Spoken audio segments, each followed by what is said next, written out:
আসলে আপনি আমার ছোট ভাই, তো তার এই মৃত্যু আমরা কেউ মেনে নিতে পারতেছি না।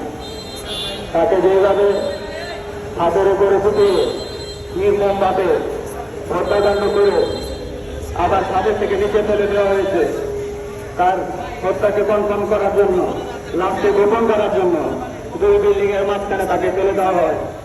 এখন পর্যন্ত পুলিশ প্রশাসন কোনো ব্যবস্থা গ্রহণ করেননি। তারা খালি একটা কথাই বলে যান, আমরা দেখছি। আমরা সাব্বিরের হত্যাকাণ্ডের সেদিন রাতেই আমরা কালিয়াকৈর থানায় মামলা করি। তো সেই মামলা অনুযায়ী তদন্ত এসেছিলেন রাজ্জাক ভাইয়ের পরে এখন হচ্ছেন রফিক ভাই। তার পরিবর্তী হিসেবে তাকে দেওয়া হয়েছে। অফিসার ছিলেন নাসিম স্যারের এই বিষয়গুলো জানাজানি হয়েছে, সবাই জানে, কিন্তু তারা এগুলা গা ঢাকা দিতেছে।